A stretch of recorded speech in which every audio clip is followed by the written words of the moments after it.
Tentu teman-teman pernah mendengar atau membaca kisah Nabi Adam yang tinggal di surga dengan segala kenikmatannya.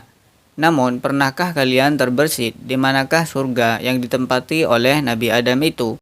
Menurut versi Alkitab, surga Nabi Adam berada di bumi, yaitu di Taman Eden yang dipercaya terletak di bagian Irak Utara. Dalam Islam pun, tema ini memiliki ragam interpretasi, karena Al-Quran memang tidak menjelaskannya secara spesifik. Dalam video ini, kita akan menjawab apa yang sebenarnya dikatakan Al-Quran tentang surga Nabi Adam. Sebagai umat Islam, wajib meyakini bahwa kisah-kisah yang terdapat dalam Al-Quran adalah benar dan nyata, termasuk kisah agung Nabi Adam yang diberikan kenikmatan tinggal di surga. Imam Al-Auza'i mengatakan bahwa Nabi Adam tinggal di surga selama 100 tahun, dalam riwayat lain 60 tahun.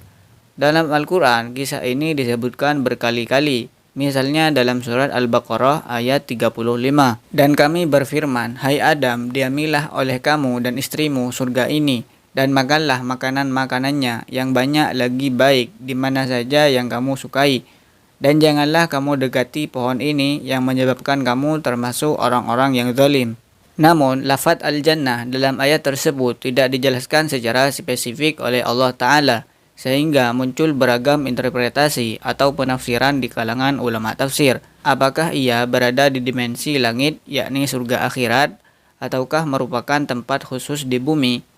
Mayoritas ulama berpendapat bahwa surga yang ditempati Nabi Adam adalah surga ma'wa, yaitu surga yang dijanjikan Allah di akhirat kelak. Itulah yang diyakini oleh mayoritas ahlu sunnah wal jamaah. Namun tidak bisa dipungkiri bahwa dalil yang mengatakan surga Nabi Adam berada di dunia juga condong kuat.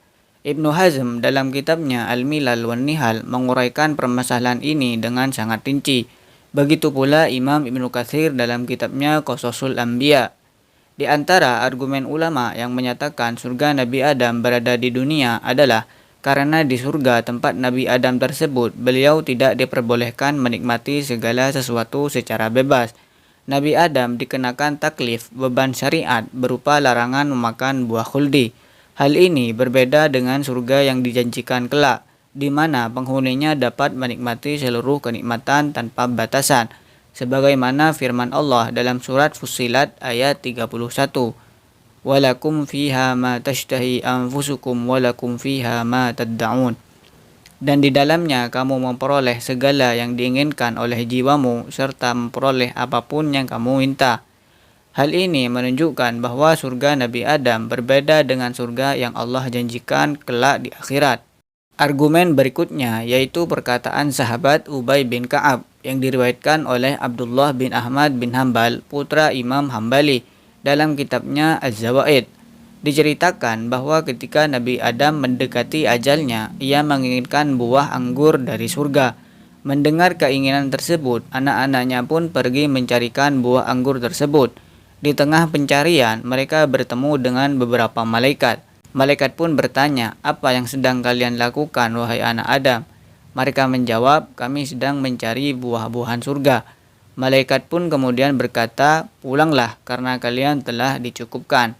Dari riwayat hadis ini semakin menguatkan pendapat bahwa surga yang ditempati Nabi Adam adalah surga yang terletak di bumi, yaitu semacam taman yang penuh dengan kenikmatan, bukan surga akhirat. Seandainya surga tersebut berada di alam akhirat, tentu anak-anaknya tidak akan mencari buah-buahan surga, sebab mereka telah berada di dunia yang terpisah dari dimensi akhirat. Adapun lokasi surga Nabi Adam di bumi secara pasti tidak ada yang mengetahuinya. Namun, menurut para ulama yang berpendapat bahwa surga beliau berada di bumi, tempat itu digambarkan sebagai wilayah tertinggi di muka bumi, dipenuhi pepohonan rindang, buah-buahan melimpah, serta berbagai kenikmatan yang istimewa. Walhasil, pembahasan tentang di mana letak surga Nabi Adam selalu menjadi pembahasan yang kompleks, karena memang dalam kitab suci Al-Quran hanya disebutkan secara global. Kita pun bisa memilih dua pendapat yang ada, karena memang masih menjadi ranah khilafiyah di kalangan ulama. Bagaimana pendapat teman-teman? Apakah cenderung pada pendapat pertama atau kedua? Coba tulis di kolom komentar.